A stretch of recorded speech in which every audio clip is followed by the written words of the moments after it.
이제 토빗의 마지막 날인데 그간 은혜 많이 받으셨을 줄 압니다. 오늘은 저와 함께 인문학이나 예술 기행하듯이 편한 마음으로 함께 해주시면 감사하겠습니다. 오늘 저는 집중적으로 보는 신앙에 대해서 함께 묵상해 보기를 원합니다. 그와 함께 오래전 한 목사님의 설교에서 들은 예화 하나가 생각납니다. 생전 빌리그레암 목사님이 남미 전도 여행을 가던 비행기에서 에어포켓을 만났습니다. 비행기가 수직으로 수십 미터씩 낙하하는데 기내는 온통 공포와 비명의 아수라장이 됩니다. 이 세계적인 전도자도 두려움에 떨며 기도했습니다. 에어포켓의 공포, 안 당해보면 잘 모릅니다. 저 역시 1986년 여름 홍콩에서 카이로로 가던 밤 비행기에서 에어포켓을 만났습니다. 전신이 땀으로 젖으며 여기서 죽는구나 싶을 정도였습니다. 그런데 목사님 옆자리에 6살 남짓 되는 소녀는 비행기가 낙하할 때마다 까르르 까르르 웃는 것입니다. 나중 평정을 되찾았을 때 목사님이 물었습니다. 예, 너 아까 무섭지 않았니? 왜 그렇게 웃었니? 그러자 소녀는 목사님을 빤히 쳐다보며 대답합니다. 무섭긴요. 재미있었는데요. 아빠가 날 재미있게 하려고 일부러 한다는 거 다 알고 있었거든요. 그날 기장은 소녀의 아빠였던 것입니다. 목사님은 부끄러워졌답니다. 평생 하늘 아버지를 전하며 다녔는데 이 어린 소녀만큼의 믿음도 되지 못하는구나 하고요. 어쩌면 그 밤 두려움과 즐거움의 차이는 목사님의 아버지는 전능하신 분이셨지만 저 멀리 하늘에 계셨고 소녀의 아빠는 바로 저기 기장실 소녀 가까이에 있다는 거리 인식 차이 때문이 아닐까 생각됩니다. 소녀는 지척의 아빠를 추호도 의심 없이 마음의 눈으로 바라보았던 것이죠.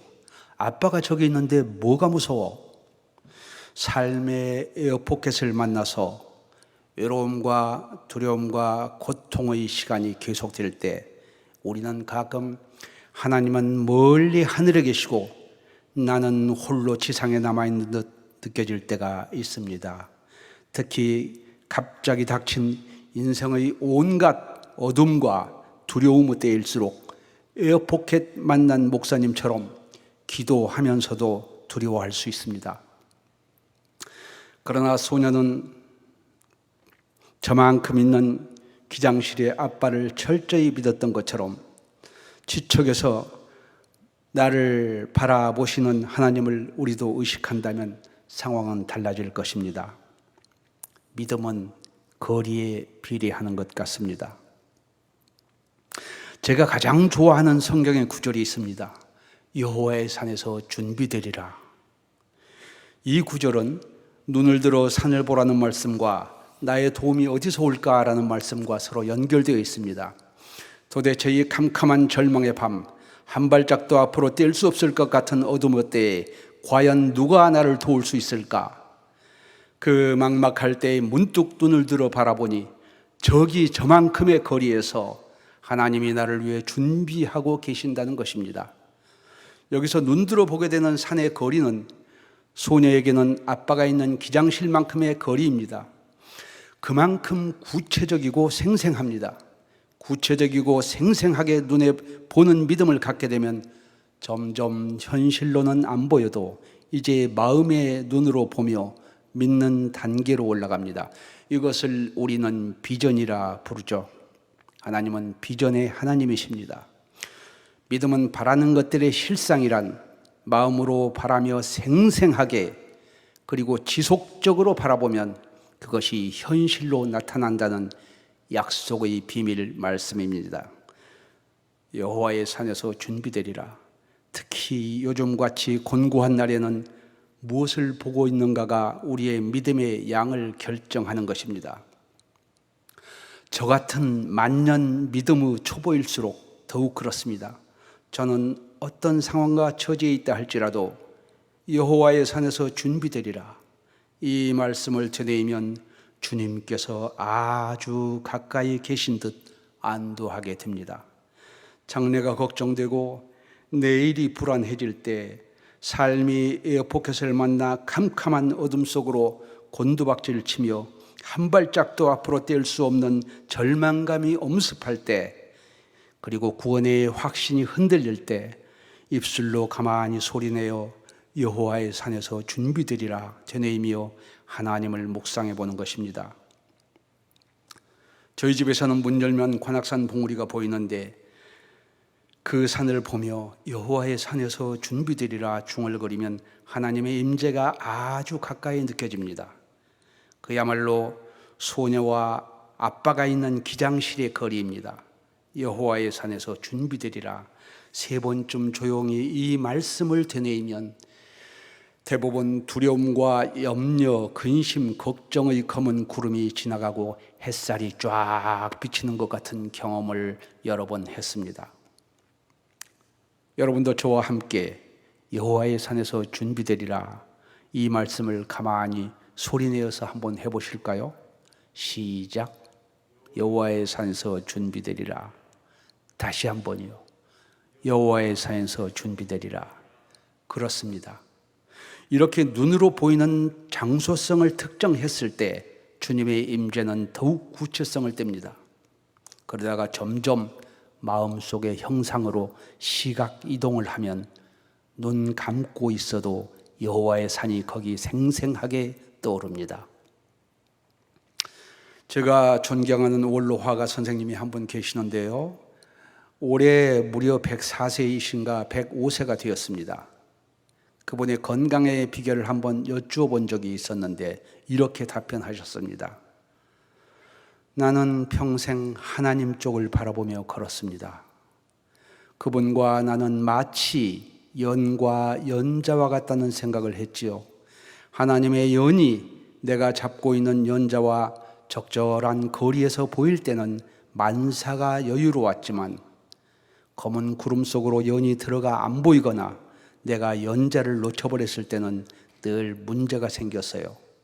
하나님의 연과 나의 연자가 적절히 팽팽했을 때는 인생의 모든 날들이 다 좋았어요. 저의 하나님의 산이 그 어른에겐 하나님의 연이었죠. 누구는 하나님의 산이 자신의 골방이겠고요. 저는 지금까지 살아오면서 가장 기도 많이 하고 가장 성경 많이 읽으신 한 분을 알고 있습니다. 저희 어머니신데요. 성경을 하도 읽어서 낡아지면 새 걸로 갈아드리기를 몇 차례씩이나 했을 정도였으니까요. 제가 만 11살에 아버지가 돌아가시고 가난 속에서 홀로 자식들을 키우시며, 그러나 그분은 늘 여유로웠습니다. 어렸을 적 속으로 나는 제일 교포쯤 되는 부자 친척이 몰래 조금씩 도와주지 않나 생각될 정도였죠. 제 어머니의 여호와의 산은 눕고 일어나는 그분의 방이었습니다. 그야말로 남편 대신 하나님과 사는 삶이었습니다. 우리가 안 좋은 말을 하면 하나님이 들으신다며 주의를 주시곤 했습니다. 궁핍하고 힘든 상황 속에서도 그토록 평화롭고 여유로웠던 것도 크고 전능하신 분이 가까이 계신다는 믿음 때문이었습니다. 거의 스킨십을 느낄 만큼의 거리였던 것입니다. 물론 교회야말로 주님의 임재가 가장 구체적으로 형상화된 여호와의 산이겠지요. 그런데 이제는 교회가 일시적으로나마 문을 닫게 되어 우리는 뚜껑 없는 교회, 햇빛 쏟아지는 대자연의 교회에서 편재하시는 하나님을 만나봐야 할 때인 것 같습니다. 바야흐로 문명의 시간에서 자연의 시간, 집단의 시간에서 나홀로의 시간으로 믿음의 광야에 서야 할 때입니다. 하나님의 창조물인 실제의 산과 꽃을 보며 그분의 임재를 느끼고 말씀에 귀 기울여야 할 것 같습니다. 모처럼 교회 바깥을 둘러보며 자연이 바로 하나님의 창조 미술관임을 알게 되는 것이죠. 이사야 40장입니다. 너희는 눈을 들어서 누가 이 모든 것을 만들었는가 보라. 하나님이 만드신 자연을 보면 하나님의 안 계심을 핑계할 수 없죠. 그렇습니다. 하나님의 산은 도처에 있고 심지어 꽃 한 송이에도 있습니다. 그 지으신 만물을 보고 그분의 살아 계심을 핑계할 수 없는 것입니다. 이제 산과 꽃과 나무와 햇빛, 바람 속에서 하나님의 호흡과 손길을 느껴보는 것입니다. 가까이 하기엔 너무 먼 그분 아닌 우리를 에워싼 그분의 창조물을 통해 그분의 존재를 느끼는 것입니다. 갑자기 지구라는 행성을 덮친 바이러스. 솔제니친이 말했다죠. 갑자기 불어닥친 역사적 사건은 반드시 그 안에 영적인 흐름이 있다. 전 세계가 흐트러트림을 당한 이 코로나19에는 도대체 어떤 영적 귀결이 있는 걸까요? 우리는 성경에서 이미 흐트러트림을 당한 유명한 사건 하나를 알고 있습니다. 그리고 그 전후 맥락을 살펴보게 됩니다. 그때도 문명의 자고함이 극해에 달했죠. 어쨌거나 하나님께서는 익숙한 교회와 잠시 결별하여 우리들 삶의 처소가 바로 예배의 장소이고 우리 서 있는 곳이 바로 교회라고 알려주시고 싶으신 것은 아니었을까요? 이제 지구촌의 엄청난 팽창주의와 생산 경쟁에는 급브레이크가 걸리며 멈춰서게 되었습니다. 그간 참 과도히 만들고 과도히 소비하며 과도히 먹고 마시며 모이기를 힘썼는데 이제 도시의 밤은 적막합니다. 비로소 우리는 이 불안한 지구별 위에서 서로의 온기가 필요한 연약한 생명체로 연결되어 있음을 느끼게 됩니다. AI와 인공지능이 오직 미래의 대안인 듯 수선을 떨던 움직임도 잦아들었습니다.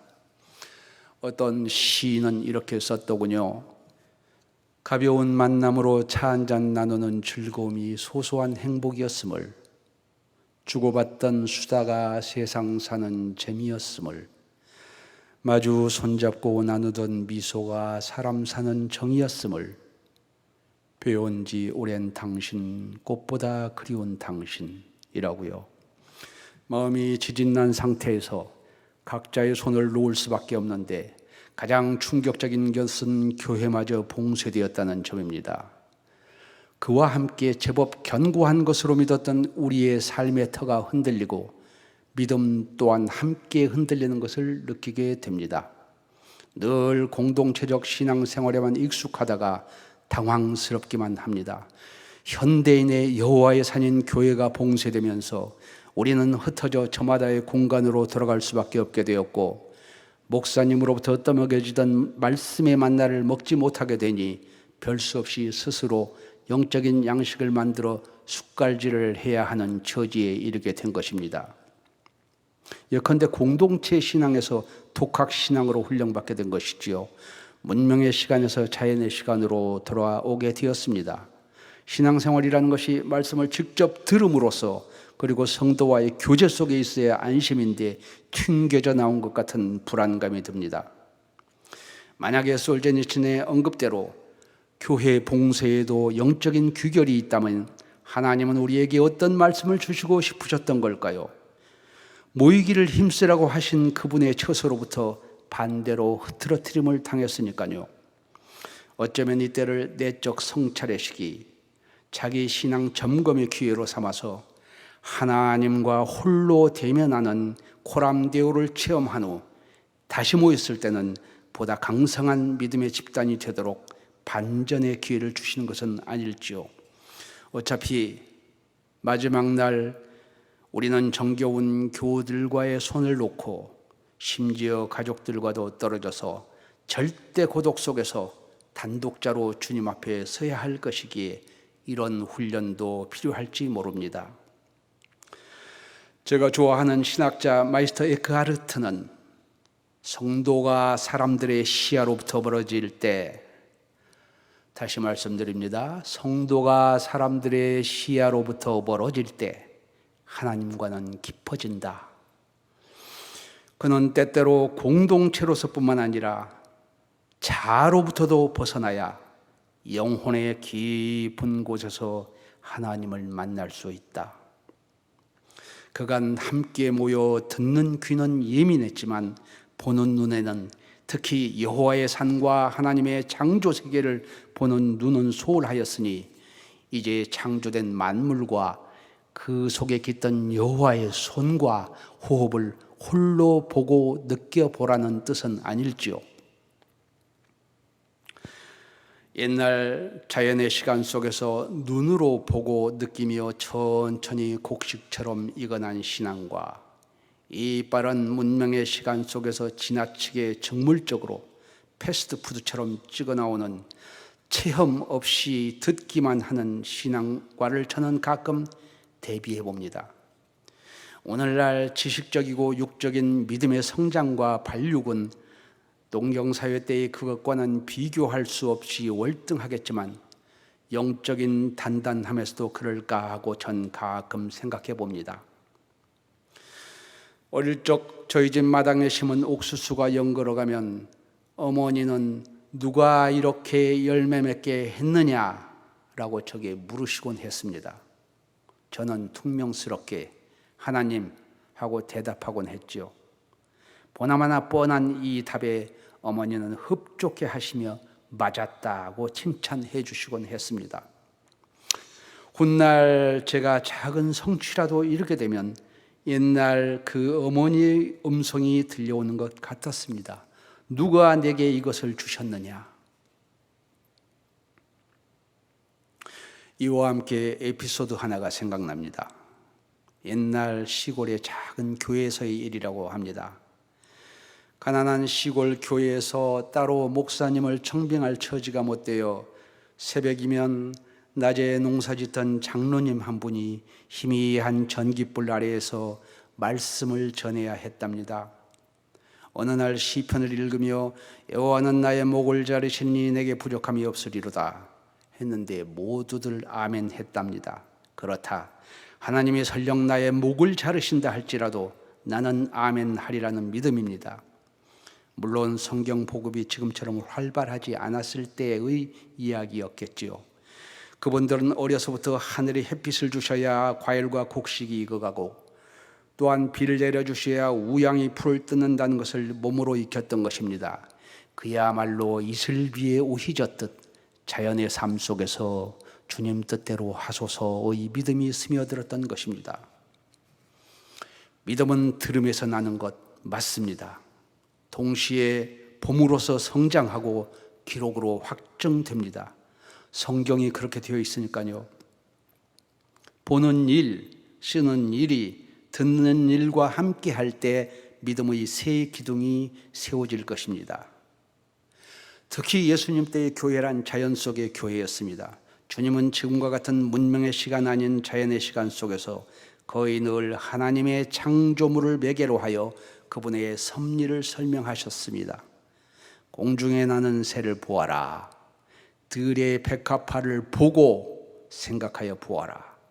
저는 공중의 여호와의 산에서 준비되리라는 말씀과 함께 요새는 문득 이 말씀에 위로받고 있습니다. 보고 생각하여 보라 하신 이 말씀, 다 아시는 대로 이 말씀의 귀결은 공중에 나는 새, 아궁이에 던져질 백합도 저렇게 입히고 거두시거늘 하물며 너희 이겠느냐 염려하거나 걱정하지 말아라 입니다. 이 말씀은 지금도 유효한 것일까요? 그렇다면 주님께서는 창고라는 역병의 저 시커먼 먹구름 뒤에서 지금도 광명을 준비하시지 않을까 하는 위로입니다.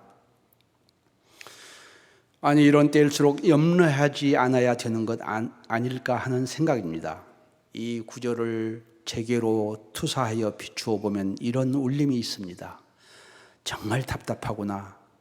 저 꽃을 보고라도 좀 생각해 보렴. 저 산과 공중에 나는 새를 보렴. 전능하신 아버지, 너를 눈동자처럼 지키시는 아버지에 대해서 말이다. 왜 그리 요동하느냐? 모든 것을 내 육신의 눈으로 보고 확인한 다음에만 믿을 수는 없다. 큰 믿음의 영역은 시각을 넘어서면서 비로소 펼쳐진다. 그러나 너 같은 믿음의 초보는 보고 생각하는 순서를 거쳐 성장한다라고 하는 주름이 있습니다.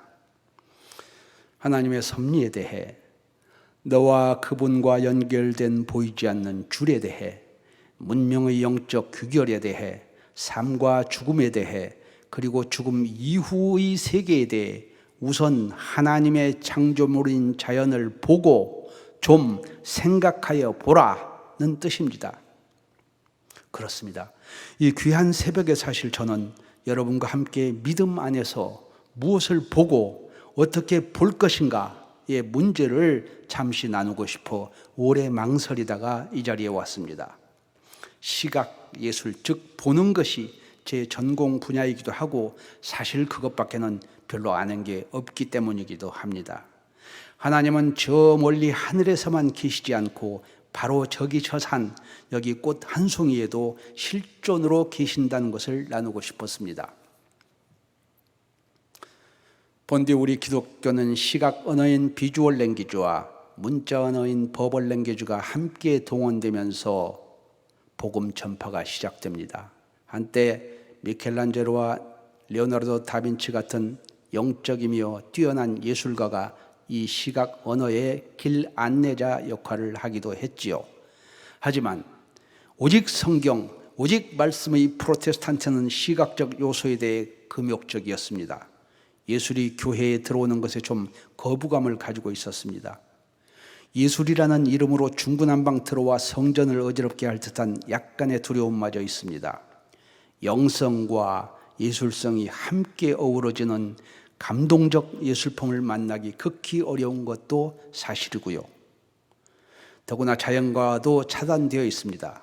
그러다 보니 콘크리트 건물과 인공 조명 속에서 오직 목회자의 말씀에만 의지하게 됩니다. 아시다시피 목회자는 하나님의 로고스를 언어로 통역해 주시는 분입니다. 원빛을 받아서 전해주는 중간빛입니다. 그런데 말하는 쪽과 듣는 쪽 모두 그 집중력이 너무 커져 있습니다. 중간빛이 자칫하면 굴절과 파장을 일으킬 수 있기 때문에 모르긴 해도 말씀 전하시는 목사님 매번 참 힘드실 것입니다. 더구나 어떤 경우에는 이 중간빛이 너무 강렬하여 원빛을 가려버리는 경우도 있는데, 우리 사랑의 교회의 훌륭한 점 중에 하나는 중간빛이 적절히 비켜서서 겸손하게 원빛을 충분히 쪼일 수 있도록 안내해 준다는 점입니다. 참 귀한 일이죠. 예수님 때의 교회는 이런 건물 안에서의 형태가 아닌 들판과 산마루 그리고 광야와 강변이었습니다. 그분의 창조물을 매개로 한 시각 분산이 일어났습니다. 자연적으로 주님께서는 내 아버지가 나와 함께 만드신 저기 저 산을 보라, 물결을 보라, 양들을 보라, 구름을 보라, 무화과 나무를 보라, 그리고 임으로 불어 어디로부터 알지 못하는, 불어오는지 알지 못하는 바람을 느껴보아라 라고 말씀하셨습니다. 예배는 흡사 대자연 속의 소풍과 같았고 자연물은 창조주의 어휘였던 셈입니다.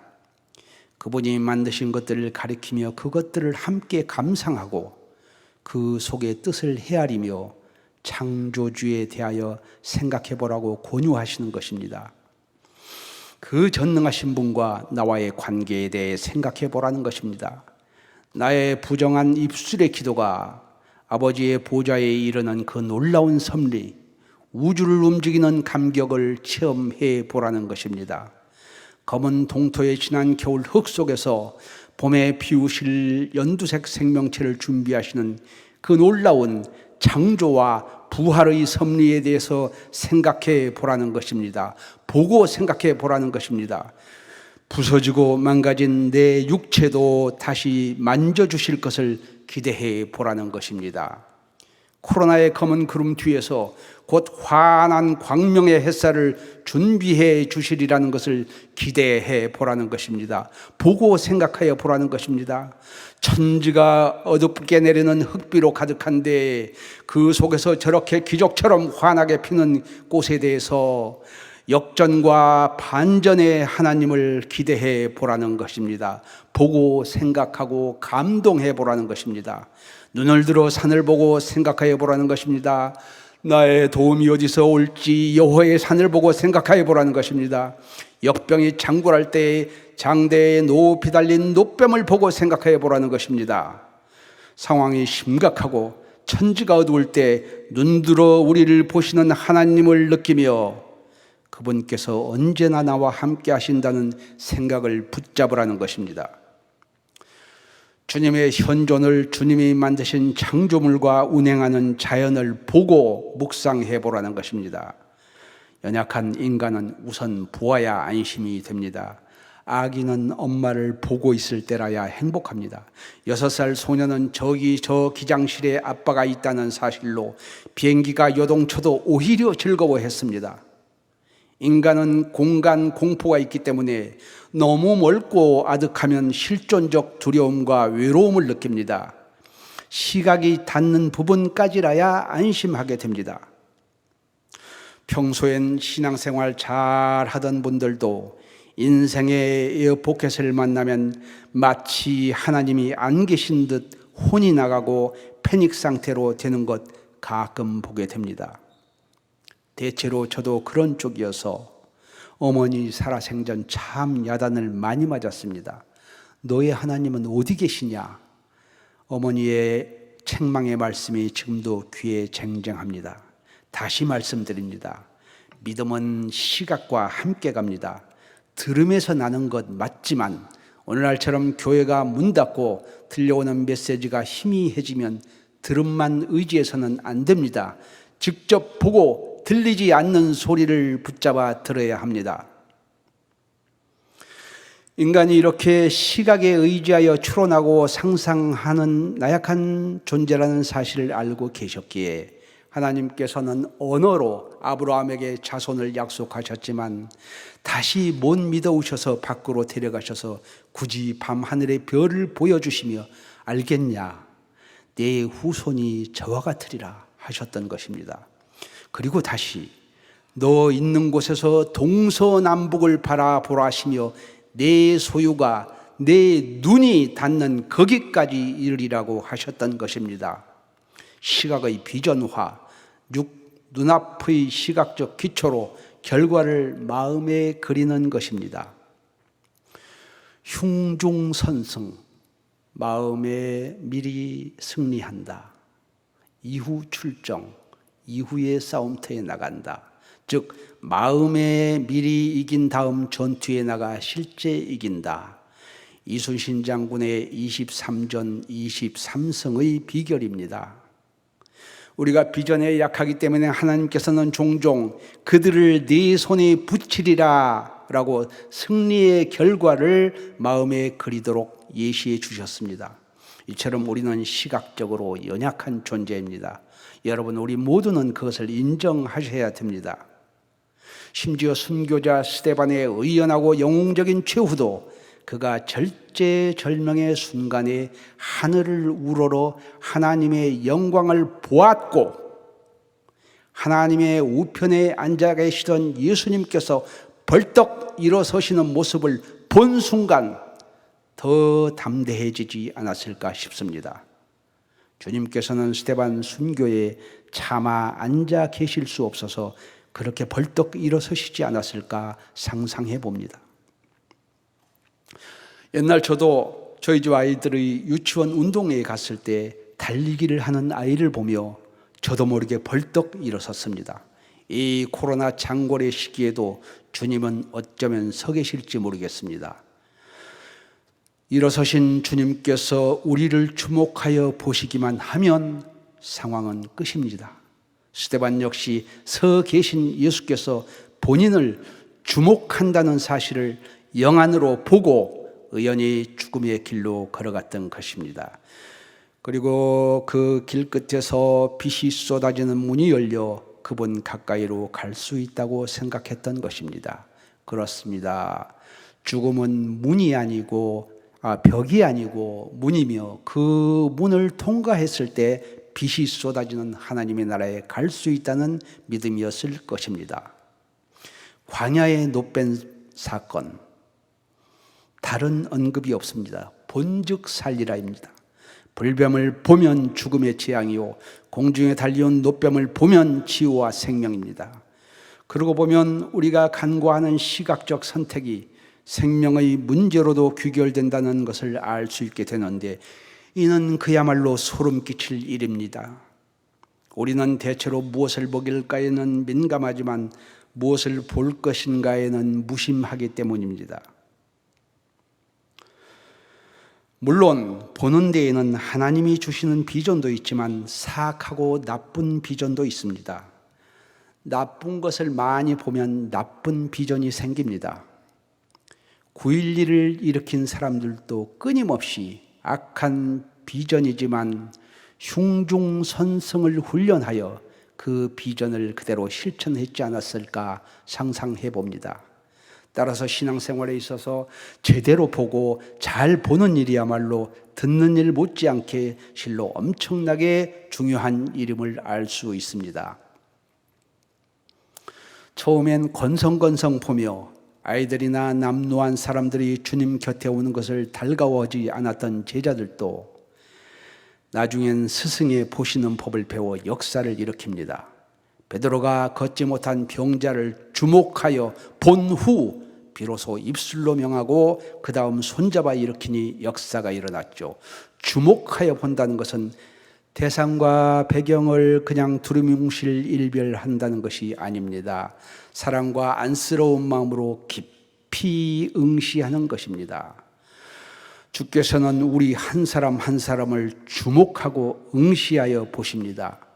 연민과 사랑으로 보시고 문 열고 들어가 우리의 아픔과 눈물을 보시고 그 눈물을 닦아주시고 손 얹어 치유하여 주십니다.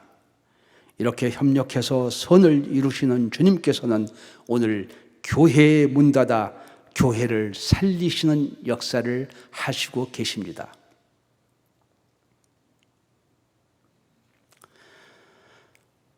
믿음은 바라는 것들의 실상, 보지 못하는 것들의 증거.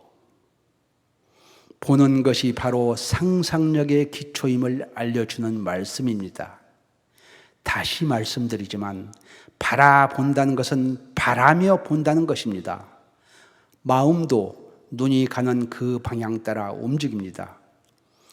홀로 사랑하던 한 여인을 마음의 돈으로 밤낮없이 바라보았더니 어느 날 자기 집에 와 있다라는 이야기, 아내가 되었다는 이야기를 들은 적이 있는데요.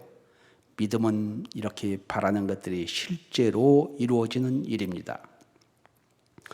믿음을 가지고 마음의 눈으로 천국을 부지런히 바라보고 상상하면 네가 장차 늘 보고 상상하던 그곳에 가 있으리라는 묵시가 담겨져 있는 구절이기도 합니다. 그렇습니다. 천국은 침노하는 자의 것, 내 믿음이 너를 구원하리라는 말씀은 결국 구원은 하나님의 선물이지만 밤낮없이 천국을 바라보고 상상하는 자가 그곳에 이르리라는 숨은 뜻이 있습니다. 예컨대 눈으로, 시각으로 침노하는 것입니다. 바라보고 상상하여 급기야 자신의 나라로 만드는 비밀입니다. 이처럼 비전이라는 것도 결국 시각의 내면화라고 할 수 있겠죠. 그와 함께 요한복음에 주님께서 세상에 오신 것은 양으로 생명을 얻되 보다 풍성히 얻게 함이라는 말씀이 있습니다. 저는 가끔 이 풍성하다라고 하는 의미를 역시 시각과 함께 묵상하여 봅니다. 여기서 이르는 풍성한 삶이란 물론 무슨 소유 개념 같은 것은 아니고 성령 안에서의 삶이고 주님과 동행하는 삶이겠지만 시각 예술을 전공하는 제 입장에서는 그 풍성함의 의미를 가끔 시각에 의해 일어나는 풍성한 감성과 느낌의 삶, 일상의 삶 너머에 펼쳐지는 또 하나의 심미적 삶이라고 풀이해 봅니다.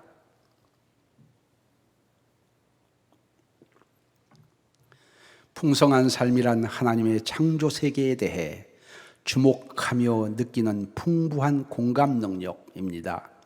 말씀을 읽고 들음으로서뿐만 아니라 말씀으로 창조된 세계를 응시하고 봄으로써 그 속에서 우주를 창조하신 대예술가이신 하나님의 호흡을 느끼며 감탄하고 감동하며 감사하는 삶인 것이죠.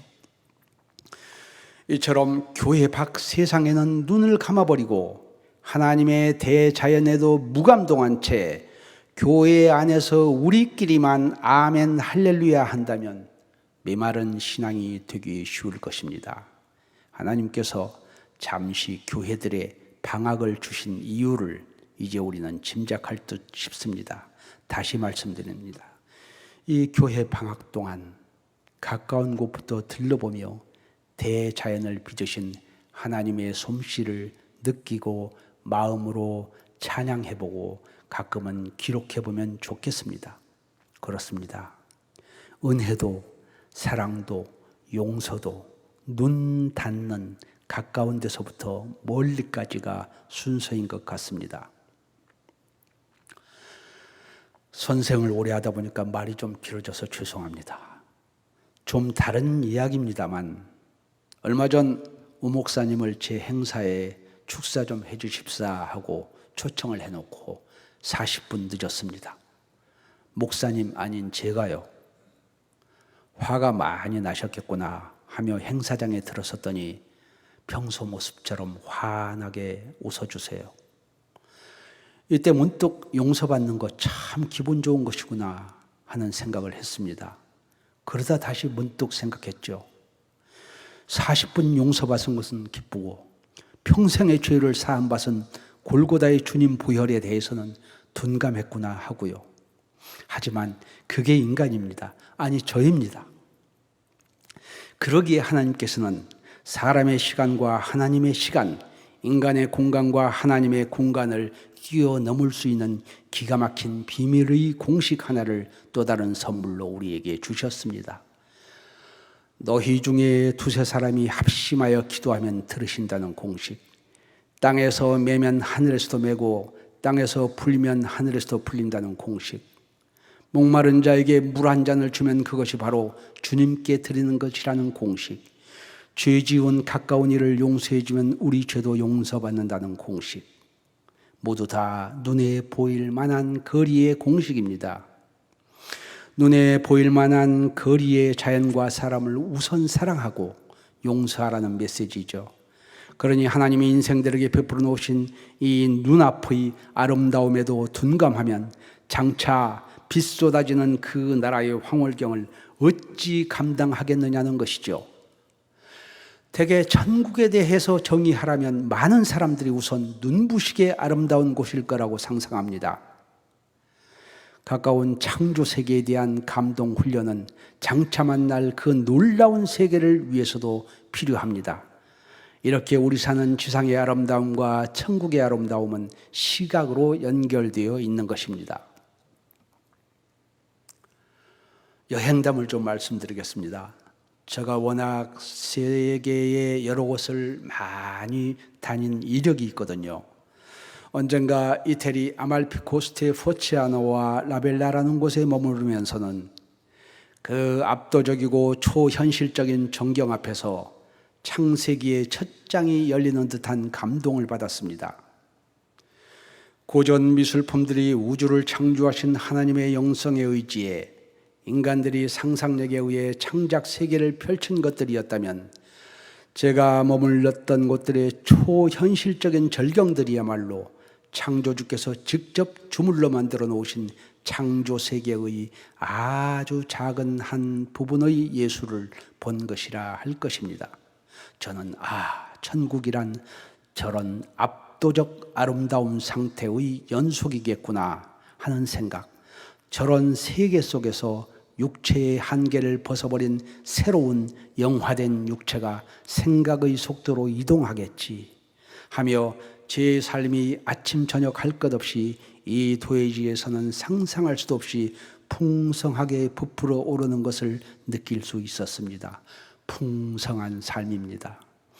아침이면 뭉글뭉글 식탁으로까지 몰려오는 구름, 바다를 온통 오렌지빛으로 물들이며 지는 장엄한 석양, 밤이면 하늘의 보석 알갱이같이 빛나는 별들, 그리고 옥색으로 아스라한 바다를 보면서 저는 궁창이 윗물과 아랫물로 나누어진다는 표현을 비로소 실감할 수 있었습니다. 이렇게 시시각각 신비로운 색채로 변하는 아침과 낮, 저녁과 밤의 풍경을 접하면서 저는 정말로 천국의 끝자락에 서 있는 듯한 느낌을 받았습니다. 그리고 그것이 황홀할 정도의 지붕 없는 교회라고 여겼습니다. 아울러 다시 한번 천국이 관념이 아닌 저렇게 생생한 현장성, 현존일 거라는 내밀한 확신이 들었습니다. 그때 천국은 제 가까이 있었고 가슴은 두근거렸습니다. 마치 귀 있는 자는 들을 뿐 아니라 눈 있는 자는 보라고 하시는 듯 했습니다. 주님의 숨결과 손길이 아주 가까이 느껴지던 나날이었습니다. 제 삶의 부피가 아주 풍성하게 확장되는 것을 느꼈고 저는 이를 조석으로 기록으로 남겼습니다. 여행을 많이 다녔던 저는 그간 사하라의 별밤이나 안데스의 그 백설애애한 풍경들을 보면서 천국의 모습을 하나님이 지상에 슬쩍슬쩍 예표로 보여주셨다고 생각했었는데 그 여행을 통해서도 천국이 차원은 달라도 공간과 장소성을 의미하는 것이 사실이라면 적어도 저런 풍경에, 아니 저보다 몇 배 더 황홀한 풍경의 연속이겠구나 하는 생각을 확실하게 하게 되었습니다. 그러면서 그 느낌들을 놓칠세라 부지런히 적었습니다. 우리는 가끔 우리가 장차 도달할 그 나라에 대해서 잘 시각적 상상이 안 가기 때문에 말씀에만 의지해 각자 머릿속으로 그려보는 정도에 그치는 경우가 많고, 그러다 보면 자칫 그곳이 비현실적 관념의 세계로만 떠올려지기 쉽습니다. 그런데 가끔 이처럼 극한의 아름다운 풍경 앞에 서면 자연히 천국의 현실적인 한 모습을 그려보게 되는 것이죠. 예컨대 눈앞의 시각적 현실이 내면으로 이동하며 비전화되는 것입니다. 일단 비전화되면 그곳의 광경은 필요할 때면 언제나 마음속에 생생히 펼쳐질 수 있고 따라서 볼 수 있게 됩니다. 라벨로에 머무르면서 저는 은실을 짜서 걸어놓은 듯한 새벽의 신비한 빛을 대하면서 창세의 역사는 하루 단위로 되풀이된다는 생각을 해보았습니다. 하나님은 한 번 창조하신 세상을 무감동하게 감아놓은 태엽처럼 자동으로 돌아가게 두시지 않고 날마다 다른 색과 빛으로 창조하신다는 것, 우리가 그것을 알아차리고 그 아름다움을 보고 발견하고 공감하고 감동하기를 기대하신다는 것을 비로소 깨달았습니다. 이 메마른 도시, 문명의 시간 속에서는 상상할 수도 없이 저녁이 되고 아침이 되니와 같은 순서의 창세기적 시간도 체험하게 되었습니다. 오염되지 않은 자연이 사람을 심령 깊숙이 치유한다는 것도 알았습니다. 지난 몇 년간 저는 개인적 아픔으로 어둡고 긴 터널을 빠져나온 뒤여서 더욱더 그러한 신비한 치유의 힘을 절실히 느꼈을지도 모르겠습니다. 영성이 느껴지는 그 장엄하고 아름다운 풍경을 조석으로 대하며 진실로 하나님의 손이 저를 만지고 지나가는 듯한 느낌을 받았으니까요. 그런데 문제는 왕왕 이런 영적인 예술품이나 빼어난 아름다움의 절경 앞에서도 우리의 감성이 잘 작동되지 않는다는 점입니다. 너무나 오랫동안 문명의 시간에만 길들여 있고 너무 오래 교회 안에서의 성도 교제에만 익숙해 있어서 예술이나 자연과의 만남과 사귐이 익숙지 못한 것이죠.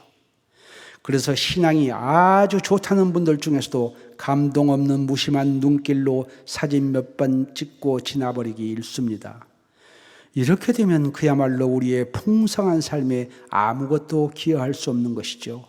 아름다움을 보고도 전혀 감성이 작동되지 않거나 감동이 없다면 안타깝고 유감스러운 일입니다. 우리가 소망하는 천국은 기쁨과 감동과 찬양의 나라라고 하는데 아름다운 자연과 뛰어난 영적 예술품을 보고도 전혀 마음이 움직이지 않거나 무심하다면 주께서 원하시는 풍성한 삶과는 거리가 먼 것이겠죠. 여러분, 다윗은 군인 신분에 절박하게 쫓기는 처지였지만 하나님의 창조 세계에 대해 얼마나 많이 감동하고 감탄했던 걸까요? 그는 그 벅찬 감동을 시로 쓰고 음악으로 만들었습니다. 인생의 아름다움은 숨쉬는 횟수가 아닌 감동의 횟수가 결정합니다. 그런 면에서 여러분들의 스승은 참 좋은 모델이 되십니다. 우리 오 목사님은 정말 소년처럼 감동하고 기뻐하고 감탄하기를 참 즐겨하시는 분이십니다. 이처럼 아름다움을 추구하는 것은 하나님의 본성, 즉 하나님의 특성 중에 하나이기도 하기 때문에 은연중 그분의 형상 따라 지음받은 우리 인간 역시 아름다운 것으로 인생을 풍성하게 하려 합니다. 따라서 음미하려고만 하면 꼭 절경이 아니더라도 꽃 한 송이를 가지고서도 우리는 창조의 섭리와 나를 향해 말씀하시는 하나님의 세미한 소리를 들을 수 있을 것입니다. 문득 새벽 미명에 집을 나서서 교회당을 향해 오시다가 담장나무로 피어있는 목련 한 송이를 보고서도 정말 아름답군요. 저를 위해서 이 시간 하나님께서 저 꽃을 준비해 주셨군요. 감사합니다, 주님.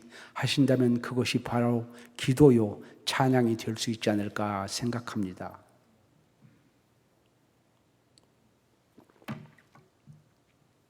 걸작 예술품이나 아름다운 풍경을 보면서 정말 멋있다, 아름답다 하면 인간적 감탄이 되겠지만 오 하나님, 어찌 이리도 놀랍고 아름답게 빚어놓으셨습니까?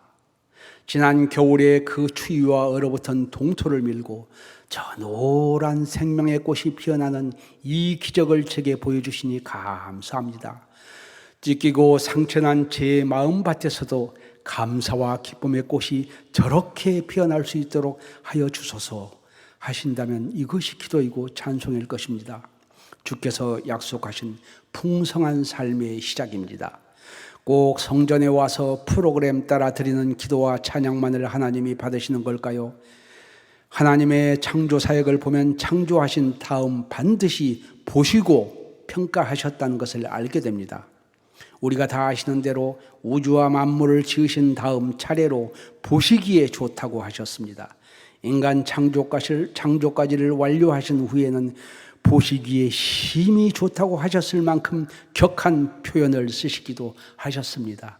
이처럼 하나님은 아름다움에 대해 감동하시는 분이십니다. 이 대목을 읽을 때면 창조주 하나님께서 많이 외로우셨겠다는 생각을 해봅니다. 예컨대 걸작을 만들면 누군가 옆에서 감동하고 감탄하며 공감해 주어야 보람과 성취를 느끼는 것인데 오죽하면 홀로 만드시고 홀로 감동하셨겠는가 하는 생각입니다. 보아라, 내가 만든 이 아름다운 창조물들을 너희도 함께 보고 즐거워하면 좋겠구나 하는 그러한 느낌이 있습니다. 우리가 그분의 창조물의 반응을 보이고 공감해드린다면 기뻐하실 듯한 생각이 드는 것도 그 까닭입니다. 제가 부족한 대로 애써서 작품이라고 만들어 놓고 설레며 전시를 열었을 때 가장 섭섭한 경우는 그냥 휙 보고 나가버린다 할지 작품에는 관심 없이 웃고 떠들다 가버리는 분들입니다. 하물며 하나님이시겠습니까? 성경에서는 죄를 우리가 예상하다시피 살인, 간음, 도둑질 같은 윤리적, 행위적 요소보다는 관역을 빗나가는 하말티아라고 정의합니다. 살인, 간음, 도둑질 같은 율법적이고 행위적인 죄는 우리가 그분의 보혈을 믿기만 하면 그리스도의 보혈로 다 속죄함을 받았다는 것이죠. 그런데 뜻밖의 정말 죄는 관역을 빗나가는 것이라고 정의합니다. 관역이란 무엇일까요? 바로 하나님의 마음이겠죠. 뜻밖의 금식을 밥 먹듯 하며 계명을 하나라도 어기지 않으려 애를 쓰고 지식이 넘쳐 남을 가르치기 좋아했던 참으로 모범적이고 믿음 좋았던 바리새나 사두개파 신앙인들이 관역을 잘못 맞추어 천국행에서 탈락하였음을 보여주고 있음을 저희는 알고 있습니다. 어느 부분에서 어긋난 걸까요? 그들은 성전 생활에 충실했지만 바깥 세상에는 무심했습니다. 율법에는 칼같이 충실했지만 감정은 메말라 있었습니다. 자신들만이 선택받은 특권층이라는 오만으로 타인에 대한 연민이나 동정심이 없었습니다. 이들에게 바람 부는 흙길을 걸어서 성전 밖 멀리 남쪽으로부터 하찮은 목수의 아들이 한 무리의 가난한 사람들과 함께 예루살렘으로 올라오는 것이 보였을 리가 없죠.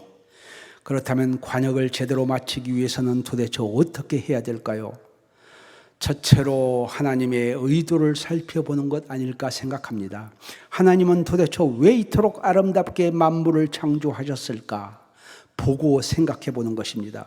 동시에 사랑으로 만물을 지으시고 보존하시는 사랑의 하나님 쪽으로 관역을 향해 마음을 모으고 집중하여 보는 일입니다. 건성으로 보는 것 아니고 유심히 집중하여 보고 생각해 보는 것입니다. 일평생 교회의 땅을 밟고 다녀도 마음이 자칫 탐욕과 쾌락과 불신 그리고 냉랭함과 차가움으로 얼어붙은 채 번쩍거리는 가짜 관용만을 향해 잘못 보고 화살을 날려버린다면 그것이야말로 하말티아, 즉 죄가 되는 것이겠죠. 그러니 제대로 보기 위해서는 이렇게 창조주이시자 구원자이시자 예술가이신 하나님의 관점에서 보아야 하겠죠. 그리고 이것이 세계관이 되는 것이겠고요. 일찍이 루소는 말했습니다. 구두는 대충 만들고 그 뒤축에 남몰래 십자가를 그려 넣는 제화공보다 십자가 없이 값싸고 질긴 구두를 만드는 사람이 신실하신 하나님 쪽에 더 가까이 있다고요. 둘째, 제대로 잘 보기 위해서는 유심히 보는 것입니다. 유심히 본다고 하는 것은 마음을 실어서 보는 것입니다. 대충 보거나 일별하고 끝나버리는 것은 하말티아의 법칙에서 보면 역시 죄에 가까이 있습니다. 예루살렘 종교 지도자들이나 바리새 사두개파 종교인들 그리고 유대인들은 주님을 대충 보고 피상적으로 보고 소문과 편견으로 잘못 보아서 하말티아 즉 관역을 빗나가 버렸던 것입니다. 주님을 피상적으로 보고 하찮은 시골 몫으로만 보았던 것입니다. 친구를 보면 친구를 안다고 어쩌면 그들은 주님과 함께 다녔던 초라한 행색의 어부, 세리, 창녀 같은 사람들을 보고 미루어서도 주님이 별 볼 일 없는 존재라고 더욱 확신을 가졌을 것입니다. 피상적으로만 보면 오랜 세월 함께 산 아내나 남편 혹은 자식이라 할지라도 제대로 알지 못합니다. 그리고 잘못 알게 되면 종종 오해와 왜곡을 불러일으킵니다. 하나님도 오랫동안 피상적으로만 보면은 잘못 알게 됩니다. 이에 반해 유심히 보는 일, 즉 응시는 종종 사랑과 연민의 공감을 매개로 일어납니다. 젖 먹는 아기와 엄마의 바라봄 사이에 일어나는 응시, 수능을 보러 나가는 아이, 군대 가는 아들의 뒷모습을 보며 일어나는 그 응시, 무엇보다 연약한 우리를 바라보시는 하나님의 눈길 속에서 일어나는 응시, 하나님 지으신 꽃 한 송이도 사랑의 마음을 가지고 오래도록 그렇게 응시하면 우리는 경외감을 갖지 않을 수가 없고 뜻밖의 그 속에서 내게 말씀하시는 하나님의 말씀을 들을 수 있을지도 모릅니다. 안타깝게도 우리는 신앙은 자취하고 살아도 아름다운 것, 좋은 것을 보는 훈련을 잘 받지 못한 채 성장합니다. 우리가 폄하에 맞이하는 일본만 하더라도 10,000개가 넘는 크고 작은 미술관과 7,000개가 넘는 박물관을 소유하고 있습니다. 어려서부터 부모 손을 잡고 그런 곳에 다니며 예컨대 박물관 학습, 미술관 예절이라고 하여 예술품과 나와의 관계, 같이 보는 사람들과의 관계에 대해 관계 학습을 하는 것입니다. 그리하여 남에게 피해가 되지 않아야 한다는 국제 시민적 자질을 훈련받는 것이죠. 여기에 비해 제대로 된 미술관이 100개도 되지 않는 저희 나라에서는 청소년들이 아름다운 것, 좋은 것을 보고 자랄 기회가 그만큼 적다는 것을 인정하지 않을 수 없겠습니다.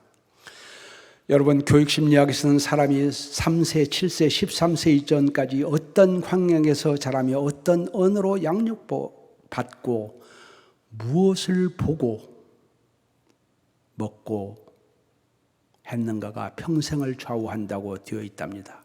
아름다운 것, 좋은 것의 볼거리가 빈곤할 때에는 반드시 거짓되고 헛된 것, 매력적으로 다가오는 가짜 볼거리들이 우죽순 자라나게 됩니다. 문명의 시간대에서는 특히 그렇습니다. 그런 가짜 위로와 가짜 기쁨을 주는 요소들이 우리의 시각을 자극하고 입력하게 되면 굵은 시신경 회로를 만들어 앉으나 서나 그 기억과 감정이 주인 노릇을 하기 쉽다는 것이 시각 원리입니다. 생각하면 생성하고 망각하면 소멸한다. 이것이 시지각 원리의 가장 기본입니다. 따라서 어른아이 할 것 없이 무엇을 볼 것인가의 문제는 무엇을 먹을까에 대한 문제 못지않게 중요합니다. 아프리카의 밀림에는 너무도 황홀한 색깔을 한 독사가 산다고 합니다.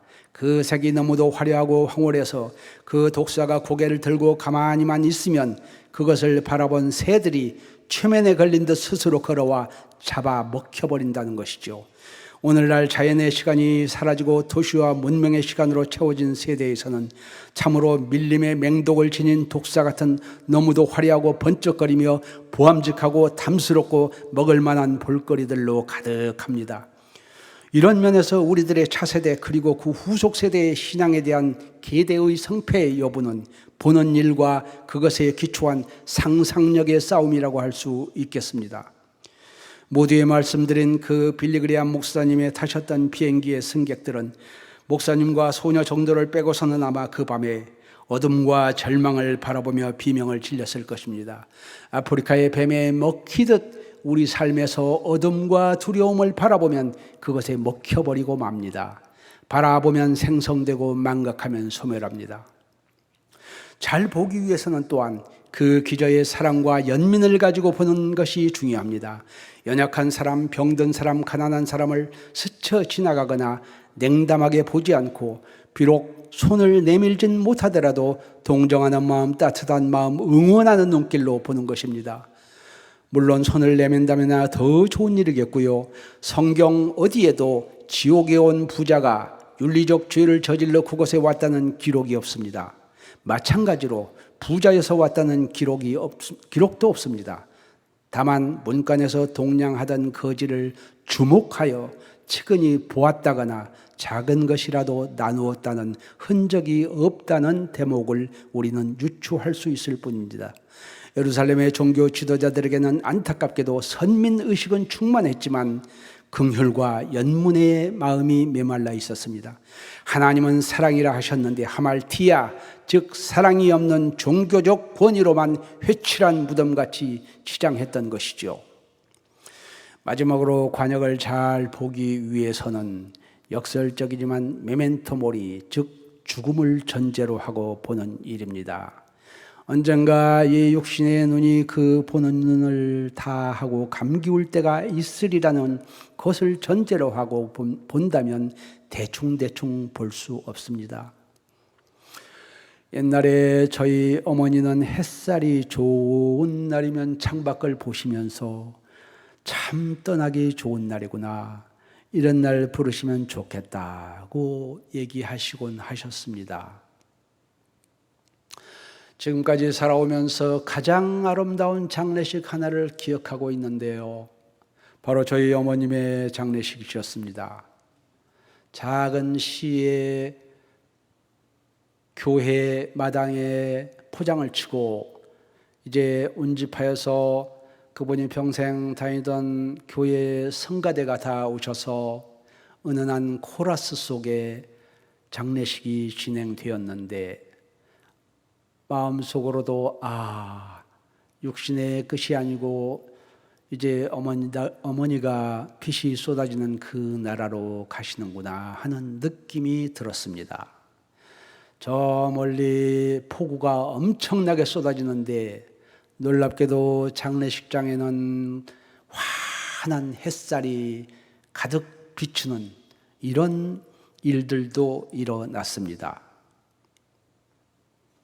어느 날 우리의 영혼이 부실한 육체의 집을 떠나 원래 왔던 곳으로 돌아가리는 것을 전제로 하고 볼 수 있을 때 초콜릿을 아껴 먹는 아이처럼 우리의 시간을 더욱 아끼며 아름다운 것을 더 많이 보고 더 많이 감탄하고 더 좋은 시각적 기억을 많이 쌓게 될 것입니다. 철학자 베르그송은 시간은 기억이라고 정의했습니다. 시간은 기억. 그의 말대로라면 좋은 삶은 좋은 기억을 많이 지닌 삶이라 할 수 있을 것 같습니다. 장차 모든 소유는 떠나지만 기억은 끝까지 남아 우리 영혼에 각인될 것입니다. 미야자키 하야오의 애니메이션에 센과 치로의 행방불명이라는 작품이 있습니다. 거기에 이런 대사가 나옵니다. 인생이란 죽음이라는 열차에 타 있는 것과 같다. 많은 역에서 사람들이 내린다. 아무리 좋은 동반자라도 종착역까지 함께 갈 수는 없다. 가다가 동반자가 내리면 그때까지의 인연에 감사하며 잘 보내주어야 한다. 조만간 당신도 내릴 것이기 때문에. 중세의 수도사들은 헤어질 때 메멘토 모리, 즉 죽음을 생각합시다고 했답니다.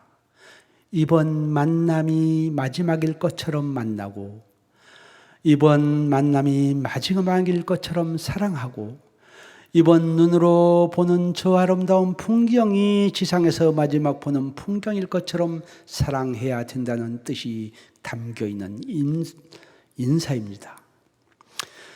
제가 돈 들이고 시간 들여 세상의 그 많은 미술관과 풍경들을 보고 다녔던 것도 어찌 보면 좋은 시각적 기억을 사기 위해서였을 것입니다. 이처럼 연민의 마음을 가진달지 베풀고 나눈달지 유심히 본달지 하는 것들은 우리가 한시적 존재라는 사실을 인지하고 죽음을 전제로 했을 때라야만이 그 유의미성과 중량감을 가지게 됩니다. 그런 면에서 어떻게 살 것인가는 어떻게 죽을 것인가의 문제이기도 한 것 같습니다.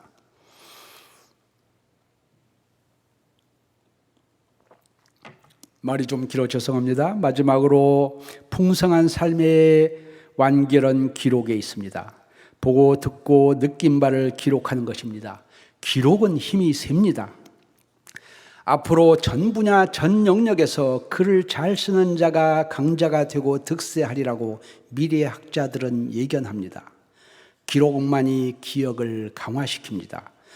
어차피 교회가 방학에 들어간 이 시기에 코람데오, 즉 하나님과 홀로 대면하며 직접 그 원빛으로부터 들려오는 말씀에 귀 기울여보고 그분의 창조물을 유심히 보며 그 느낌을 글로 적어보는 것은 어떨까요?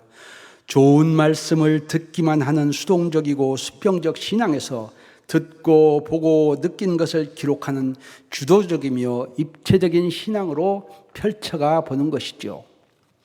우리는 대체로 간증이라고 하면 죽음의 문턱에서 살아 돌아오는 것 같은 극적인 상황만 생각합니다. 그리고 그러한 다양한 간증을 귀로 듣고 엔조이하죠. 그러나 주님을 생각하고 나의 이야기를 적으면 그것이 곧 나만의 간증이 될 것입니다. 적으면 주님이 아주 가까이 계신 듯 느껴지게 됩니다. 스킨십을 느끼게 됩니다. 기록에는 실로 놀라운 힘이 있는 것 같습니다. 읽고, 쓰고, 걷는 것, 이 세 가지는 가장 확실하게 검증된 치매 예방법이라고도 하니 우리가 한번 할 만한 일이 아닐까요? 사실 해외여행 같은 것을 하더라도 스케줄 따라 가이드 시키는 대로 사진 몇 장 찍고 비행기 타고 돌아오면 별로 남는 게 없습니다.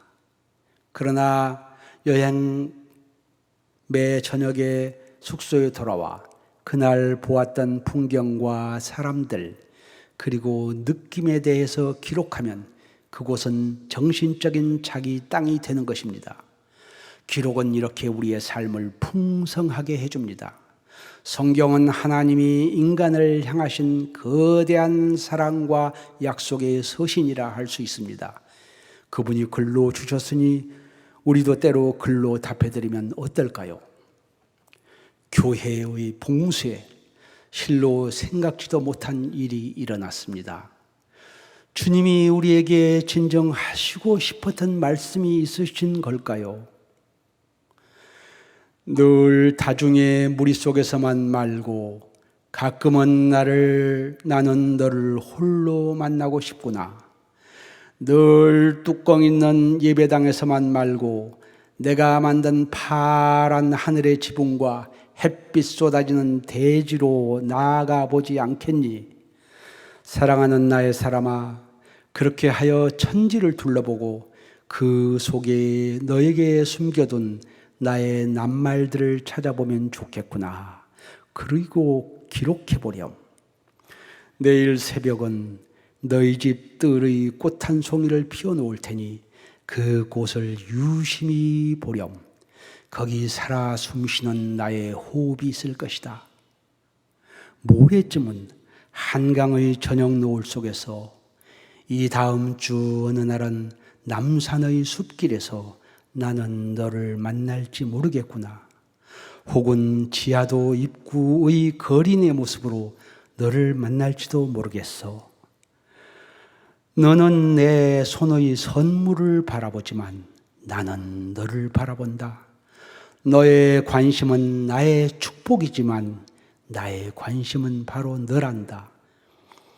네 생애의 날들 동안 교회에 모여 부지런히 말씀을 듣고 읽을 뿐 아니라 가끔은 교회 밖으로 눈을 돌려 나의 창조물들을 잘 보고 느끼고 반응해다오. 더불어 부탁하노니 익숙한 너희끼리만 사랑하지 말고 저 창밖에 너보다 연약한 자에게도 따스한 연민의 눈길을 보내다오. 그리고 내가 지상의 날들 동안에 병든 자와 약한 자에게 그러했듯이 너희도 가끔은 교회 밖 그들에게 손을 내밀어 다오. 그리고 그런 일들을 글로 써보면 더욱 좋겠구나. 내가 네게 선물로 준 인생의 시간들, 하얀 설원 위에 발자국을 남기듯 이제부터는 기록으로 남겨보지 않겠니? 보고 느낀 바를 기록으로 남겨서 그렇게 써서 하늘나라 우체통으로 보내줄 수는 없겠니? 혹 이렇게 말씀하시는 것은 아닐까요? 하나님 아버지, 눈들어 하나님의 창조 세계를 바라보게 하시니 감사합니다. 호흡이 있는 동안 우리의 눈이 감기기 전 주님의 영광 가득한 대자연의 창조미술관을 깊이 그리고 감동과 감사와 사랑의 눈길로 바라보며 하나님의 임재를 느끼게 하여 주옵소서. 코로나의 검은 구름 속에서 서 계신 주님을 봅니다. 서 계신 주님을 봅니다. 광명한 햇빛을 준비하고 계시는 주님을 봅니다. 여호와의 산에서 오늘도 우리를 위해 준비하고 계시는 주님을 찬양합니다. 예수 그리스도 이름으로 기도드립니다. 아멘. 저희 교회 앞으로 추모공은 앞으로 이 주님 앞에 가는 이런 걸 하시는데요. 추모공 하시는데 한국 교회가 앞으로 이 장례문화에 관해서 있지 않습니까? 오늘 이 모든 걸 다 이렇게 종결해 가지고 장례 문화에 관해서 김 교수님 나름 느끼시는 거 하나 말씀해 주십시오. 예. 제가 그 세계 여러 곳을 여행하면서 참 아쉬웠던 것 중에 하나는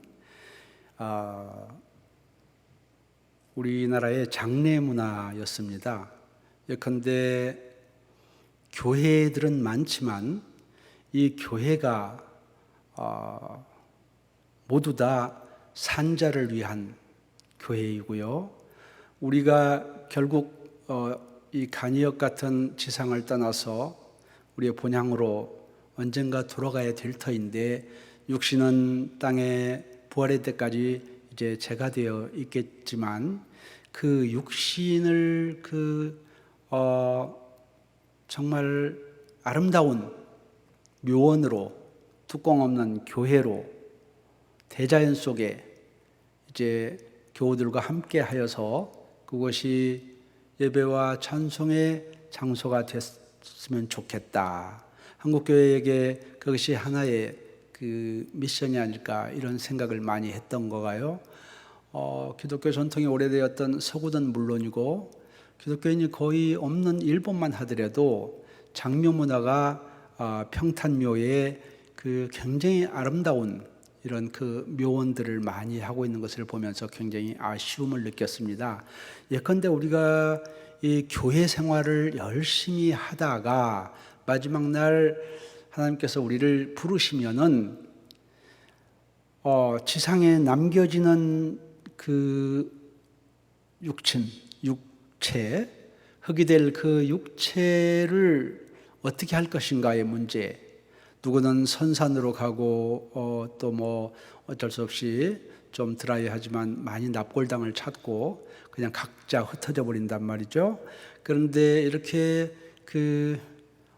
함께 예배 생활을 하다가 한 분, 두 분 지상을 떠나실 때 그분들이 함께 이렇게 모여서 정말 공중에 나는 새를 보고 피는 백합화를 볼 수 있는 대자연 속에 그런 곳에 함께 모여 있다면, 그리고 우리가 장차 그곳으로 갈 것을 알고 살아 생전에도 가끔 그곳을 드나들게 된다면 죽음을 무서워하거나 적처럼 멀리할 것이 아니라 죽음이라는 것은 벽이 아니고 문이구나. 그리고 그 문을 열고 들어가면은 빛이 쏟아지는 하나님의 나라에 갈 수 있구나 하는 확신을 줄 만큼 이러한 처소가 좀 있었으면 좋겠다.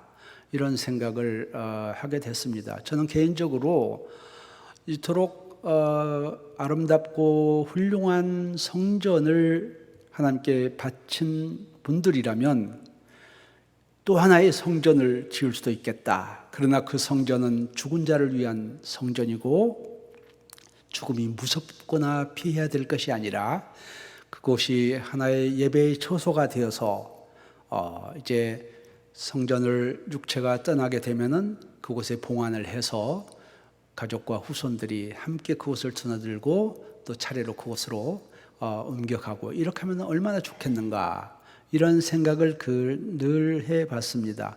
물론 참 쉽지 않은 일이고 한국 교회사에서 유래를 보기 어려운 일이어서 좀 지난한 여러 가지 과제가 있겠습니다만 우리가 장차는 정말 모델이 될 만한 그러한 아름다운 이제 교회 묘원을 가져야 될 만큼 한국 교회도 성숙한 게 아닌가. 우리가 늘 유럽이나 미국이나 이런 나라들의 그 아름다운 묘원을 보면서 감탄만 할 게 아니라 그런 묘원을 볼 때 우리가 드는 생각은 뭘까요? 삶과 죽음은 하나구나. 그리고 이 죽음이 이렇게 아름다운 중간 터미널에 머물 수 있고 부활의 날에 우리가 다 같이 부활할 수 있는 거구나라고 하는 무언의 어떤 느낌을 주는 거거든요. 그런데 우리가 교회 생활은 열심히 하고 육신의 삶이 끝나는 동안은 그냥 모두 다 흩어져서 어디에 가 있는지 모른다라고 하면 좀 허망하고 허무할 것 같아서 이런 그 제2의 성전, 죽음을 위한 성전, 이것을 야훼의, 아까 제가 잠깐 말씀드렸듯이 예수님 때에 뭐 교회가 그렇게 많이 있었나요? 거의 그 야외에서의 예배여서 그냥 즐거운 소풍 같았던 것 같아요. 그와 마찬가지로 우리의 묘원이 좋은 야외 예배가 되어서 수시로 그곳에 드나들면서 정말 코람데오의 시간을 갖고 메멘토 모리의 사고를 가질 수 있는 그런 처소가 장차 준비가 되면은 러닝 바이 모델이니까 이 모델을 따라서 한국 교회들도 크고 작은 그러한 묘지 개혁 운동이랄까 이런 게 일어나지 않을까 싶은 생각입니다.